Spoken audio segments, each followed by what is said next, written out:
Kimberly Klein, Yeah. F&I manager extraordinaire back in the day, Yeah. F&I advocate extraordinaire Yes. nowadays. Yes, Yeah. absolutely. Ray Shevska, a.k.a. Pops, Yeah. still your auto advocate. Looking for a gig in the CIA. And today, between the three of us, Yes. what the heck are we talking about? Finance stuff. Finance stuff with Kimberly Klein. Kimberly, what topic did you want us to hit today? Well, a couple of different topics. I think the first one that we should start with would be two very important documents that our viewers should double and triple check before they walk out of the finance office. Okay. Okay, I'm in.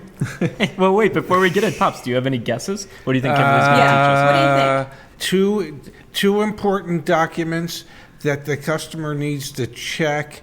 Last time I saw him with his eyes closed this long, I was he was sleeping. asleep. Yes, I would say double check the information on the credit application you signed, and double check the information on the motor vehicle power of attorney. Well, that's I don't think those were the two you had in mind, though. no, but they are important, and you do want to double check those, Ray. So yes. But today we're going to be talking about the purchase order, also known as the bill of sale, also known as the buyer's order, and the retail installment contract. Those two documents. Now, all your documents are very important, obviously, but we're just going to focus on these two today. You ready? I'm in. Yeah. Okay. Let's go. Take me down this road. All right. Let's talk about what they are first. So, Please. your purchase order or your buyer's order is typically a shorter form, and it has all your numbers on it. And when I say all your numbers, I don't mean it's not going to have your interest rate or your payment or anything like that, but it's going to have the purchase price and your taxes and state fees, the processing fee, obviously, and your trade information, the allowance for your trade, the payoff on your trade is also on there as well. And so that is a very important document. And depending on what region you're in the United States, these documents are the same, but they're called different things. And may I add one other thing that will be on that purchase order, buyer's order, Please, yes. bill of sale? That would be the information on the vehicle that you're buying. The year, the make, the model, the trim, The VIN. and the VIN. And the VIN. And you want to make sure that aligns with the car you thought you were buying, because I know of times that we've sold the wrong cars. Yeah, and I a lot bet you of do too. expletive words come out whenever that happens. Yes. But it happens at every dealership, and we are humans, and it does happen occasionally. So, that's a sucky thing. I hate when that happens. So, Kimberly, one question I have is on this buyer's order, will that also include like F&I products and things like that, or is this just the vehicle-specific stuff from the front end of the car deal? Yeah, so let's talk about this form a little bit. At the top of the form is going to be the actual purchase price of the vehicle before anything, before rebates, before your trade allowance, taxes, title, registration fees. So at the top is going to be the purchase price of the vehicle. So what happens a lot of times in the finance office is the customer sits down and they see that number and they lose it because they immediately jump out of their chair and say, that's not what the sales manager said it was going to be. And that's because we haven't gone down through the numbers yet. So do that with your finance manager. At the very top is going to be your name and address and phone number. Obviously, you want to check that. Make sure you have the right vehicle. Start with the sales price. Your finance manager is going to go down through with you. And then you're also going to see the vehicle that you traded in if you have one. And it's also it's going to show a trade allowance as well as a payoff. And if there's any negative equity that goes back into it, that'll be there. And it's also going to show any rebates as well. Now, you're going to have a bottom line figure on that, which should match the next form that we're going to talk about.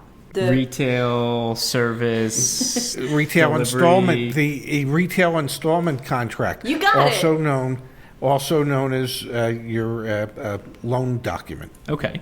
Yeah, So this is Yeah. going to be the exactly what it is, retail installment contract, where it's going to show you what the payments are, the interest rate. So whenever it's typically the long one, but today with all these things being done online, it could be a short form now, but there's going to be many pages of it because Okay. we've gotten away from the big printers that used to be in dealerships. Yeah. And I was going to say, won't there be, 4 or 5 boxes right below the information for the customer's name and the vehicle information, where it'll list what the monthly payment is, what the term is, what the interest rate is, and what the total amount, including down payment, so the total cost of the vehicle? Is that the truth in lending portion that you have to go over? You got it, Ray. You got it. So, as our viewers of the Auto Advocate, I want you to first and foremost make sure on this contract your name and your address is correct, because this gets sent to the bank and all this paperwork needs to have your correct name, especially when it goes to the DMV. If it goes to the DMV wrong, nobody's going to fix it for you. So if you have the wrong initial in there, or if the finance manager hit 123 instead of 234 for your address, it's all going to get carried over to everywhere, the bank, the DMV, everywhere. So check that first, drop down, and you're going to have your interest rate. You're going to have the term of this loan, your payments, the payment date that it starts, as well as any fee that would be incurred if you have a late payment, and any grace period that might come with this as well. Now, the bank contract is going to add and subtract just like your buyer's order or bill of sale, but differently. So the numbers are going to be juxtaposed differently all over this contract and not quite as itemized neatly as they are on your purchase order. But still, the bottom line should match your purchase order. So, question I have is, when I'm looking at either of these two documents, are there certain areas where kind of fishy behavior or fishy activity could happen?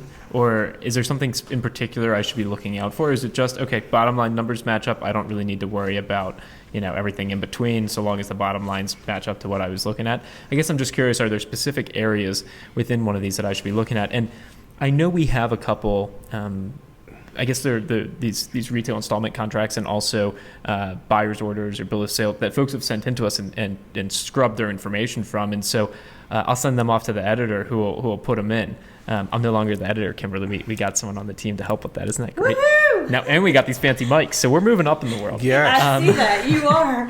Moving Stay on tuned, up. because we're sending some to you too. But I guess Awesome. we'll put some on the screen and whatnot. And I guess I'm just curious, are there certain things that we should be looking at as a car buyer when we have these two documents in front of us, or again, Yeah. is it just bottom line?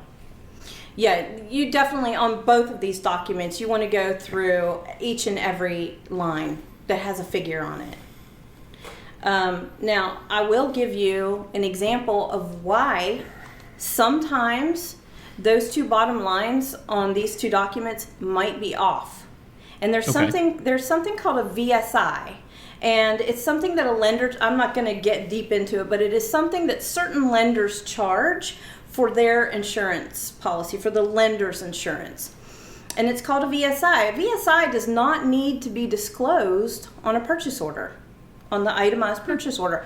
It does need to be disclosed, however, on the contract, on the retail installment contract. So if a bank charges a $50 VSI fee, you're going to see that on that retail installment contract, but not on your purchase order. What does VSI stand for? It is, oh God, Ray, you had to ask me that, didn't you? I'm sorry. We could edit this out. No, actually, it's called Vendor's Single Insurance. And it is a vendor insurance. It covers the vendor or the bank for any losses, certain losses within their portfolio. So they are allowed to pass that on to the customer. See, now that's something I never knew. Yeah, there are very few banks anymore that still have it. I remember that M&T had it, and it was a $90 VSI fee. I don't know if they've Wow. dropped that yet. They're, kind of getting away from that. But there are still banks out there that have that VSI fee. Interesting. Okay. Yeah. So as a car buyer, the two documents that I need to be ready when I'm in the F&I office to review, and again, we'll put some up on the screen. I think we actually did a guide back on the yourautoadvocate.com website where we have an actual retail installment contract. Yes, that we went Yeah. over. We went over line by line, so we'll link to that in the description below as well. Watch this video.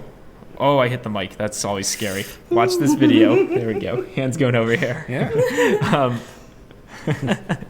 And look at that guide and be prepared to look at the buyer's order, or the bill of sale, whatever the heck you want to call it, and the retail installment contract. If you feel familiar with them walking in and you've watched this, you'll feel more confident when you're sitting down with the F&I officer. Absolutely. You'll know what you're looking at. Now, Kimberly, let me ask you one question. If by chance, as the finance manager, you were to sell some product, would you reprint a buyer's order that would then reflect the F&I products that the customer bought? Yes, absolutely. Okay. Absolutely. And that can come at different times during the period that you're in there. Because at the beginning of all this paperwork, you may say, no, I don't want anything. And then the finance manager goes ahead and prints that buyer's order, purchase order. And then halfway through, you may think, I think I do want that tire and wheel plan. And so the finance manager will reprint it. But on the purchase order, it will be nice and neat, itemized for you so you can see it. Perfect. I thought so. Very cool. Yeah. All right. Well, I learned something new every time we're doing this. And Dad, Yeah. you learned something new today too. I love that. I did. VSI, vehicle vendor, something. Vendor security. Yes. You're close. Insurance. Yes, and we learned about the CIA today too, which was. We did. And I'm going to volunteer. Awesome. Great. That sounds great. See you, Kimberly. I'll see you guys. Bye.